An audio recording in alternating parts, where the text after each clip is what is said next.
जीवनाचे परिवर्तन आणि अध्यात्माची पहाट फुलवणारे आपल्या हक्काचे यशवंत प्रसाद न्यूज.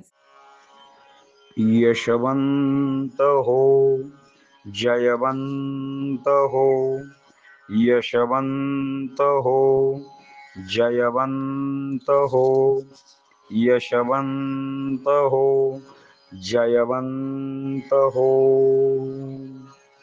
सज्जन हो, आज 10 मार्च आजच्यासाठी श्री सद्गुरु यशवंत बाबांचे सुवचन म्हणजे, अरे अनुग्रह अनुग्रह म्हणजे काय?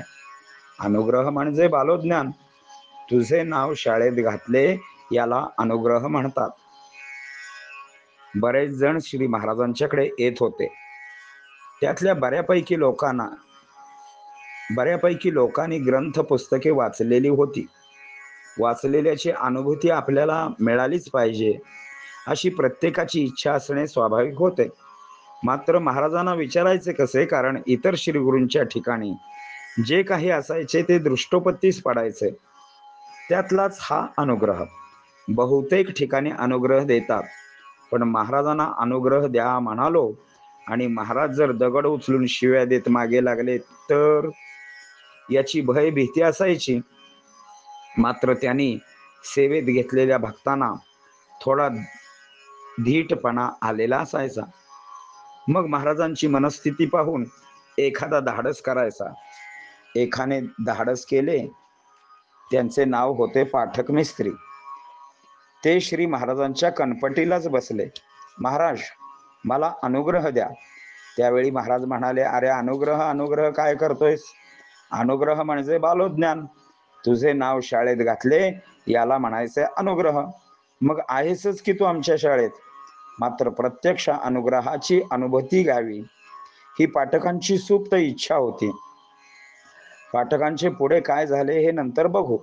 अगोदर अनुग्रहाविषयी आणखी थोडी माहिती घेऊ. अगदी शुद्ध शास्त्रीय भाषेत सांगायचे झाले तर अनुग्रह म्हणजे सद्गुरूंनी तुम्हाला आपला म्हणून आपल्यावर कृपा करून स्वीकार करणे, आपल्याला आश्रय आधार देणे, तुमची पारमार्थिक व कल्याणाची जबाबदारी स्वीकारणे. याचा दुसरा अर्थ शक्तिपात होय. आपले ज्ञान आपली शक्ती शिष्यात संक्रमित करून त्याला शिक्षणासाठी मदत करणे म्हणजे अनुग्रह होय. शिष्य कुठे का असेना, त्यांच्या कृपाशक्तीचा सूक्ष्म प्रवाह त्यांच्यापर्यंत पोचतोच. हे सारे करावे लागते ते केवळ आपल्या जवळचा अहंकार देहबुद्धी क्षीण व्हावी यासाठी. देहबुद्धी क्षीण झाली की साधना फलद्रूप पावते.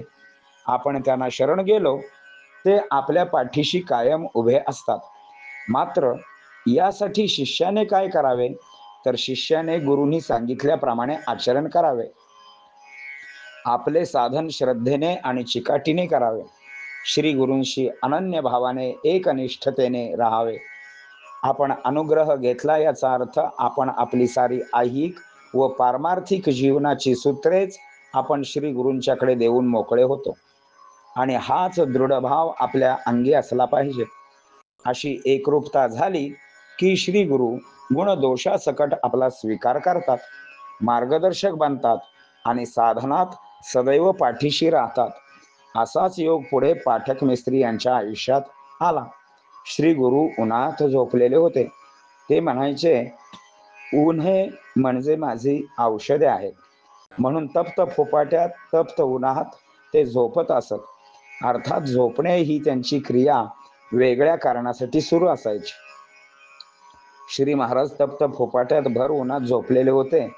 पाठक गौंडी दुपारचे चहा घेऊन आलेले होते. पाठक आले म्हटल्यावर महाराज उठले. पाठकांनी पाणी दिले तसे महाराज म्हटले, हे बघ, एवढ्या उन्हात झोपून सुद्धा माझे अंग थंड किती आहे बघ ना, हात लावून बघ की. पाठकांनी भीतच महाराजांच्या अंगाला हात लावला. अंग खरेच थंड होते, अगदी सापासारखे.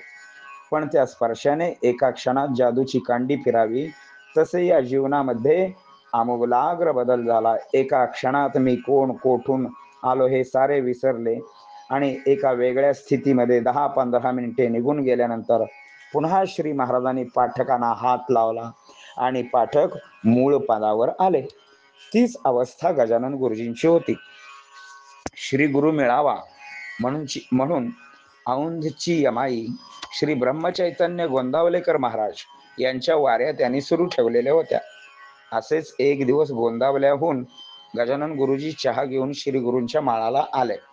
महाराजांनी ओळखले व महाराज म्हणाले, गोंदावल्यात कशी स्वच्छता असते बघितलं ना, रांगोळी काय, जेवणे काय, प्रसाद काय, दर्शन काय, सगळे वेगळेच. आमच्या इथे काय आहे रे, असे म्हणून एक क्षणभर गुरुजींच्या छातीस हात लावला. गुरुजींची ब्रह्मानंदी टाळी लागली. देहाला कसे सांभाळावे हेही कळेना त्यांना. महाराज बोलत होते तेवढाच आवाज येत होता, पण काय बोलत होते हेच कळत नव्हते, कारण गुरुजी देहावर नव्हते. आता मात्र श्री सद्गुरू यशवंत बाबांच्या ठिकाणी प्रचंड मोठा नाग, त्याला 5 फाण्या असाव्यात, तो दिसल्याबरोबर गुरुजींची आणखीन देहातीत अवस्था झाली. 5 मिनिटे झाल्यानंतर त्यांनी पुन्हा तसाच हात लावला आणि गुरुजी मूळ स्वरूपात आले. ही अशी अवस्था जवळजवळ 15 दिवस श्री महाराजांनी ठेवली होती. सतत लहान मोठ्या आकाराचे नाग सर्प श्री गुरुजींना दिसत होते. आणि मग गुरुजींना ज्यावेळी त्यांच्या शक्तीची कल्पना आली, त्यावेळेला हा दगड श्री गुरुंना पूर्ण शरणागत झाला. श्री गुरुंनी त्यांच्या शाळेत गजानन गुरुजींचे नाव घातले. अनुग्रह याला म्हणावयाचे. पुंडलिक वरदा हरिविठ्ठल, श्री ज्ञानदेव तुकाराम, पंढरीनाथ भगवान की जय. परमहंस सद्गुरु श्री यशवंत बाबा महाराज की जय. पार्वती पते हर हर महादेव हर.